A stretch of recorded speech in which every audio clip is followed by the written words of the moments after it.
Okay, so he is him, but what does that mean?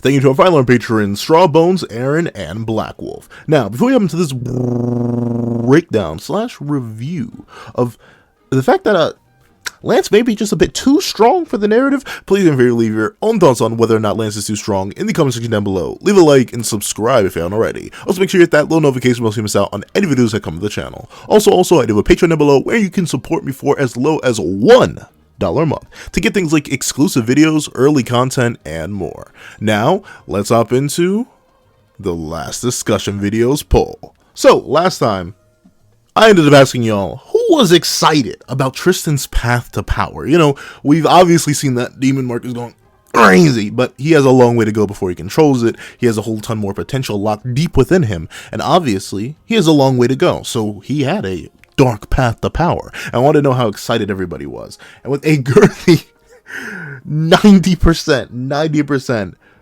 y'all are excited. The Twilight Prince has so many dark gains to obtain. And notably, I'm on this side too, right? Like, Tristan, he's definitely grown on me as a character since his introduction. If you had to ask me way back when, you can go still check out those reviews. I was definitely like passively aggressive against him. But now I'm very, very excited. I think he shows so much of what we didn't see before, so much of what we could have seen, and I'm super duper excited for his path to power. 10% of y'all though, you're unexcited. However, I'm not sure if you're unexcited because of the phrasing that I used. I said he should not walk down the path of darkness. Maybe y'all think he should move down a more hybrid path, a true path, the Twilight Road to Dawn, if you will, or the Twilight Road to Nightfall, or maybe a mix of both, a Twilight Road to Twilight. But either way, 10% of y'all are unexcited. And on a degree, I can actually kind of understand that view. Mainly because Tristan is the son of our main character and our main female character from the previous series.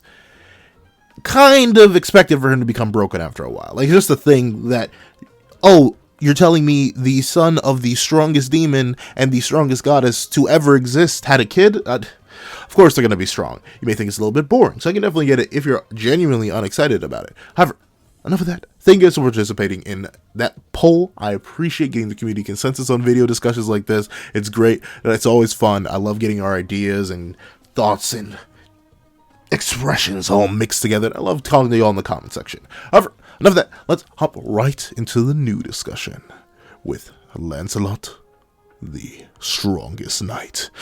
What's up, guys? I'm the Pencil here, and here we are to do a discussion on whether or not Lance is a bit too strong. And now, notably, obviously, I love Lance. I think, I love him, even though I'm pretty sure Nakaba's like genjutsuing me into loving him more than I should. Like, I'm confident I'm being manipulated. I wish I could say anything else, but no, 100% from the bottom of my heart, I know Nakaba's just like, yeah, you really like this character, don't you? Yeah, you really like him, huh? He's so cool, isn't he? He's so strong, isn't he? Like, I get it. I'm definitely being hardcore manipulated right now, but I can't help it. He's so cool. But the thing is, right, I was all for Lance being the strongest knight. I was all for him being relative to the Sins. I was all for him being a top tier. Like, ever since that one statement way back when, like, it's crazy to think about, but that statement was over a year ago at this point.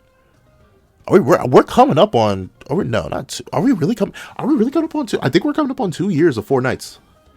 Wow.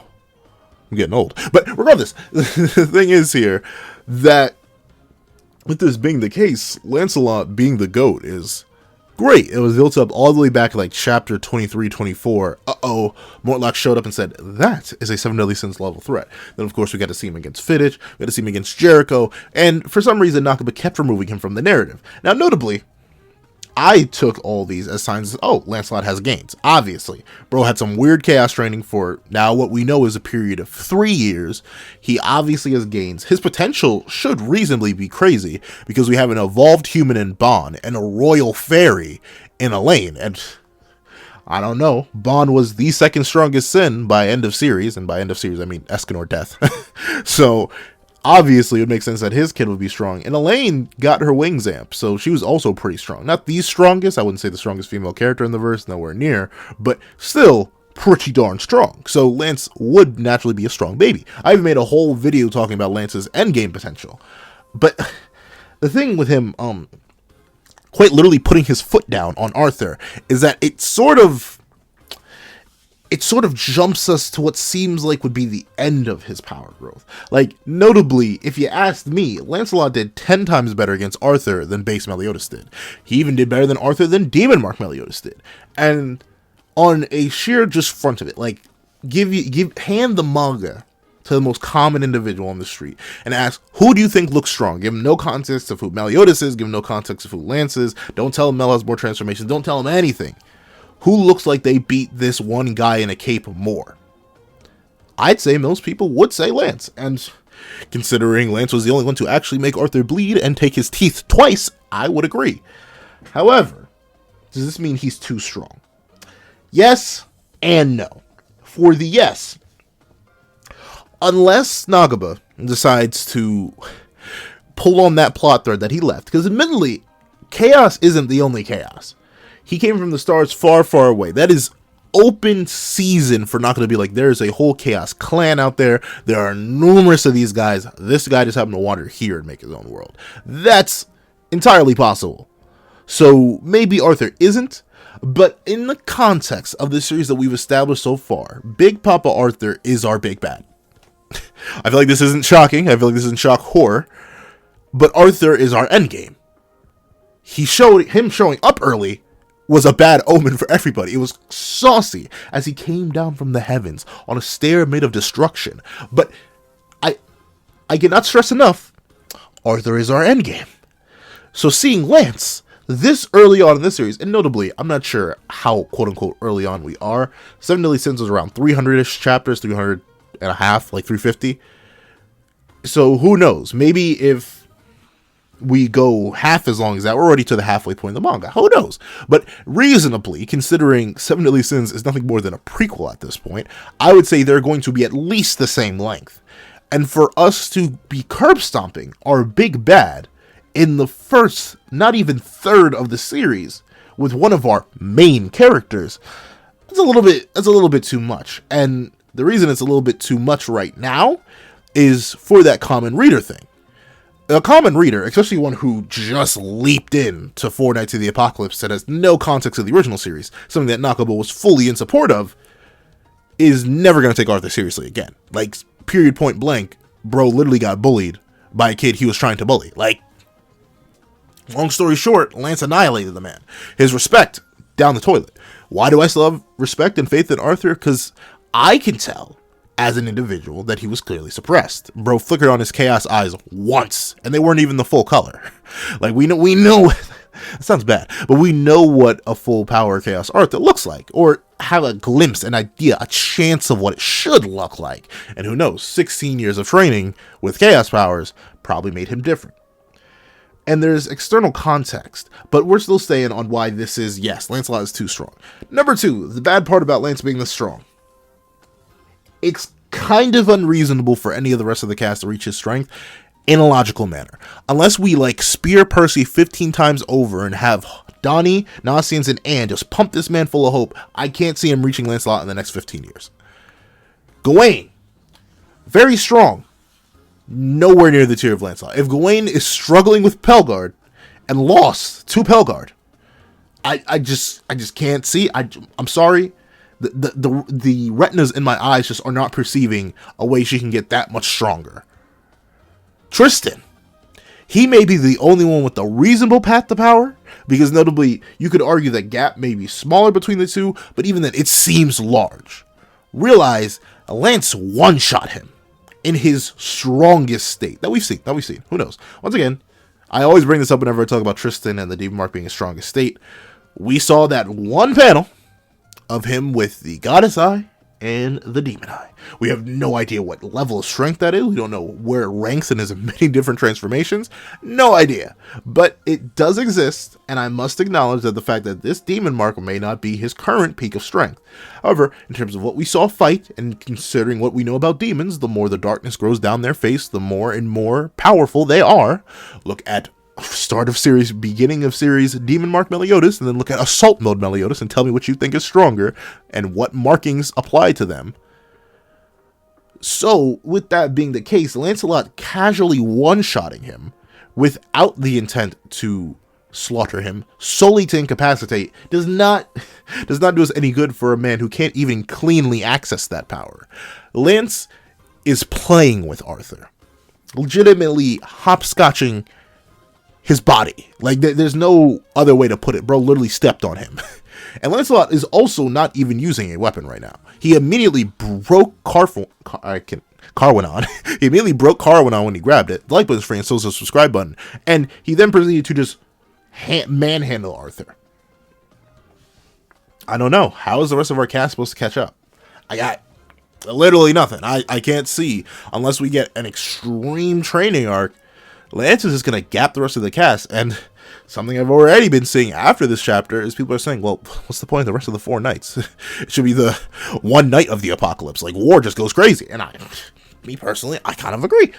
But the thing is, on top of this, it leaves it so that we can't have Lance in the narrative. Say somehow, some way Arthur escapes.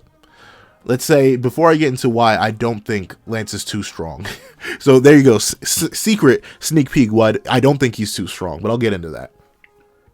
The reason I do think it's still a problem, even if I don't think he's too strong, is that we're gonna have to keep removing him. He can't be present with the rest of our cast and us to expect a threat unless this Arthur that he's bullying is established as a new base of power for everybody.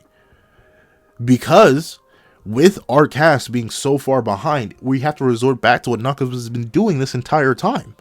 He's been removing Lance. He's never allowed Lance to do anything, because Lance has this level of power that far surpasses everybody. The gap between number 2 and number 1 is massive. And that's not to say even the gap between number 2 and number 3 and 4 aren't massive in of itself. So we're in a really sticky situation on a sheer writing standpoint, because we can't just exclude one of our main characters unless Lance gets sealed away, but that's once again writing him out of the narrative. I'm sorry, Lance is too saucy right now. We can't write him out of the narrative. We need him. So there we go. Those are the main arguments I see for Lance being too strong, having too many gains, being too powerful, and needing to calm down. And then finally, this is for people who have read Seven Deadly Sins. He kind of makes all the old series characters look irrelevant. Like, we already know the humans are relevant, but once again, I hand you this basic chapter, and I hand you the chapter of Mel versus Arthur, and you tell me who it looks like they did better. Who looks like they were actually dominating their opponent? Obviously, it was Lance. So it makes Mel, our MC from the previous series, look like he's booty meat. Like, he has no value, and he can just leave. And that's not too good. However, shock horror, I still believe Lance actually isn't too strong. And here's why. Where, in any of the stuff we've gotten so far, did it look like any of our characters were really going all out?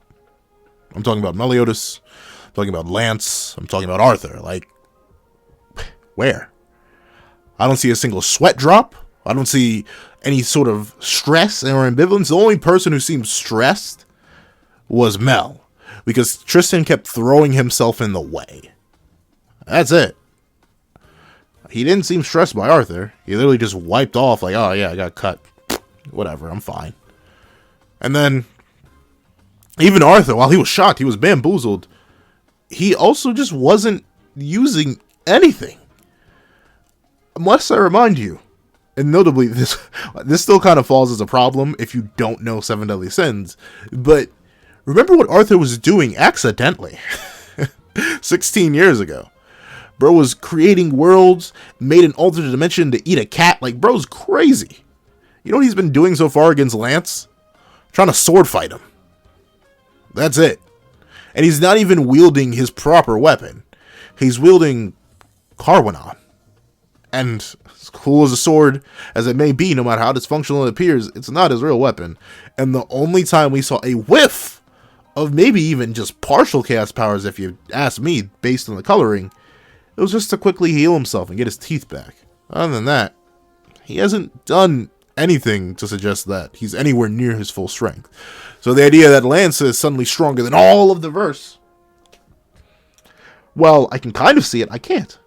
Because if we're going to take base Arthur feats as you being crazy enough to solo the verse, then Pre-Chaos Cath solos the verse, because he bit Arthur's arm right off. He's the reason Arthur has a prosthetic. Remember, that was not Monster Cath, that was not Chaos Cath, that was none of that. It was just base Cath that went